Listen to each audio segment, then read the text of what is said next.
Welcome everyone back to weekly weather updates, and in today's video we have the latest from the live radar. Run for the latest UKV, have a look at the precipitation and the temperature over the next 5 days. As expected, it is going to remain very unsettled throughout the first working week of November as we continue to see westerly winds piling in off the Atlantic.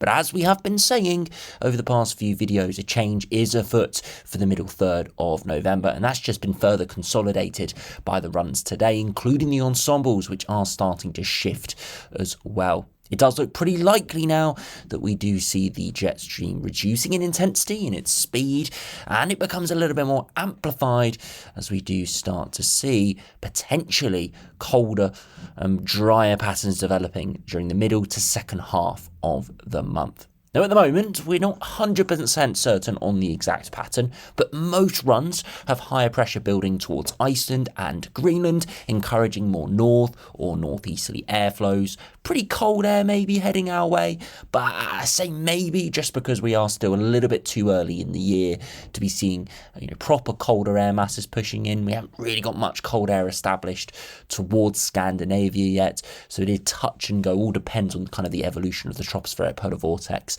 So there's a lot to kind of decipher, but it definitely looks like a change is afoot, something colder and hopefully something drier as we do head towards the middle of the month. So do remember, if you enjoy videos, which you like and subscribe. Now, if you start on the live radar, you see we've got showers in the north and west at the moment. That's pretty much in line with our expectations, with those westerly flows pushing in. Brief ridges of high pressure trying to skirt in from the far south, and that's why it's a little bit drier here.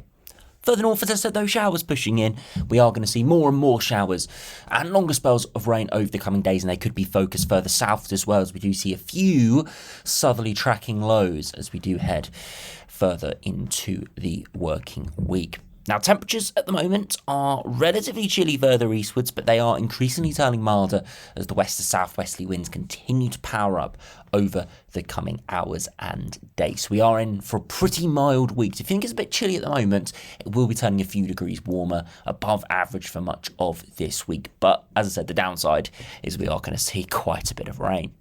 Now, if you do look at the latest UKV, you can just see generally showers in the north and west at the moment, but a longer spell of rain is going to arrive overnight, and you can see it looks pretty widespread and heavy in the north and west during the early hours of Monday. It will spread further southwards at times, but we're not looking at anything too widespread or too heavy here, as it does look like the southern edge of this weather front isn't too intense.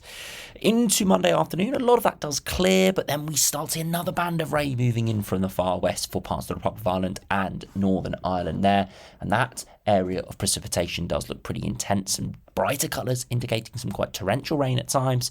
And then as we head through Monday into Tuesday, you can see continuing to see that rain streaming in around the Irish Sea coast. We could see further heavier rain across the far southwest during the early hours of Tuesday, and that could reinforce these slightly more southerly tracking areas of rain, bringing some further widespread rain for southern and western areas, and that will progress northwards and eastwards during Tuesday evening. Into Wednesday, doesn't actually look too bad. It looks like we're in between weather systems here, but we do start to see still some rain in the west, and that will push northwards through Thursday. You can see the winds are from a southerly direction, so gradually during the week we are going to see those areas of rain moving southwards to northwards, which is a little bit unusual. That's more of a kind of a summertime wind direction, but it's just because we have low pressure sat to our west, high pressure to our east, just allows that southerly flow to develop. So very mild, but you can see lots and lots of rain, and it just continues to the end of the week. As I said though, as we head into next weekend and into the following week, that's when we're expecting a change to come. Higher pressure, hopefully something drier, but probably quite a bit colder as well. If you do look at the max temperatures, you can see this afternoon, it's been relatively chilly around the high single digits or just about double digits, but it is going to be getting milder over the coming days. Into Monday afternoon, look at that, 14, 15, maybe even 16 degrees in some spots, so much milder there. And you can see as we head into Tuesday, it's as mild, around 15, 16 once again. It's not just for southern areas either, it's up and down the country, even parts of northern Scotland up towards the 13 or 14 degree mark, which is pretty mild for the time of year. As we progress into Wednesday, it could be even milder across eastern England, maybe 16 or even 17 degrees seen here. And then you can see as we progress into Thursday, 15, 16, and into Friday, potentially again a similar value.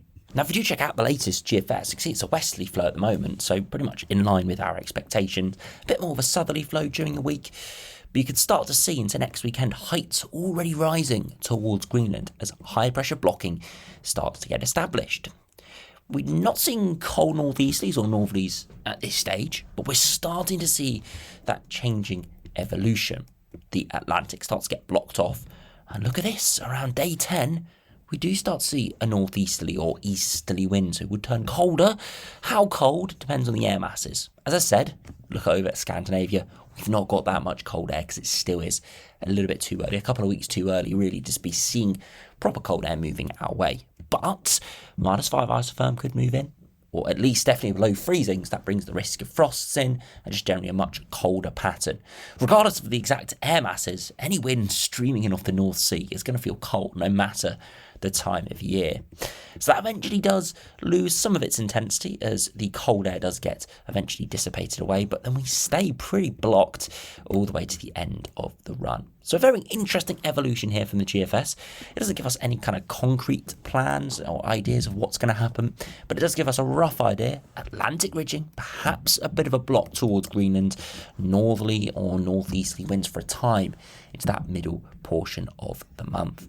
Now the GM is pretty similar, not exactly the same, but you can see a westerly flow over the coming days. Eventually the heights rise towards Greenland, and you can see around day 10 we try to set up a bit of a northeasterly wind. You can see the blocking isn't quite as strong.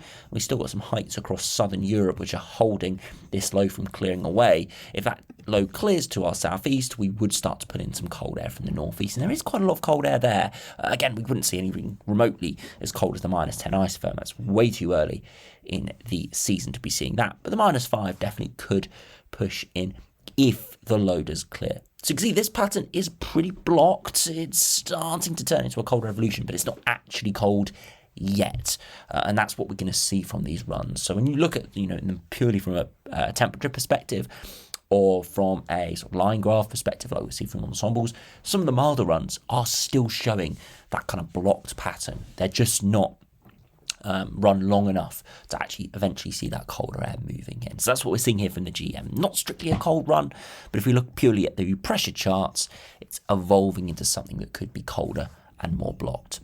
If we also look at the latest ECMWF midday run, unfortunately hasn't fully come out yet, so we won't look at that.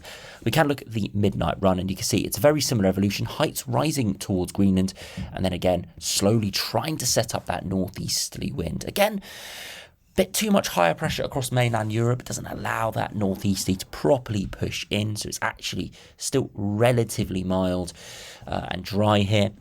But definitely that cold air could nudge our way if we gave this run another couple of days. So regardless of the exact air masses, you can see all three runs are showing that heights rising towards Greenland, something much more blocked, a bit more unusual for mid-November, could be evolving. At this stage, we're not looking at anything majorly cold. It's still a little bit too early, and the air masses aren't even quite there. We need to actually see some proper air getting dragged out of the Arctic towards northern Europe before we can actually have an attempt at tapping into it.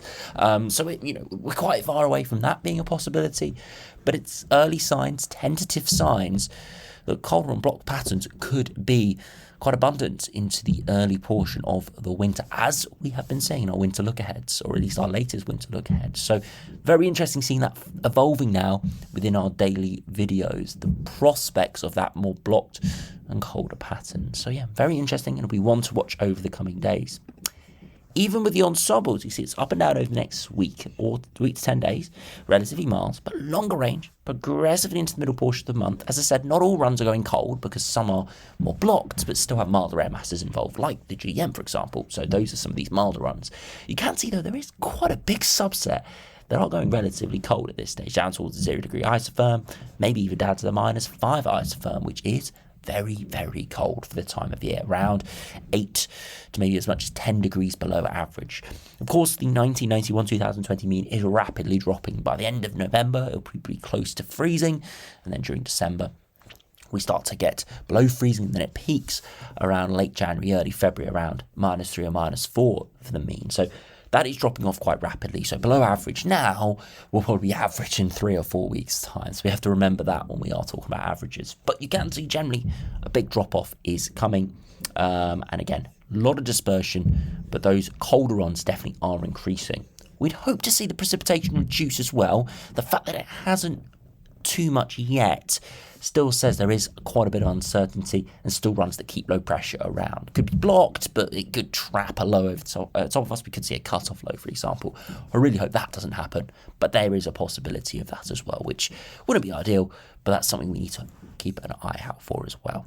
Sea level pressure generally on an upwards trend, not a straight line, but slowly on an upwards trend towards mid-November. But again, we'll have to monitor that a little bit closer.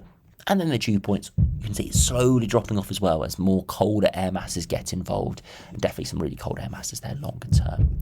And if we finish by looking at the latest ECMWF, you can see broadly very, very similar, very mild over the next week, slowly trending towards average, and then some colder runs longer term, maybe not as much or not as big as a proportion as the GFS, but it's similar kind of trends there today. So some really interesting runs continuing within the model output today, slowly seeing shifts toward that potentially more colder or blocked pattern, or a little bit of change at least into the middle portion of the month, but we're yet to see anything too concrete, and we need to start to see some proper agreement from the runs and from the ensembles before we can start to definitely say it's going to occur. But it does look like a pretty high chance that a change is coming. It's just exactly what the manner of that change will be. So anyway, thanks for watching, hope you enjoyed, subscribe if you're new, and I'll see you again for another video soon.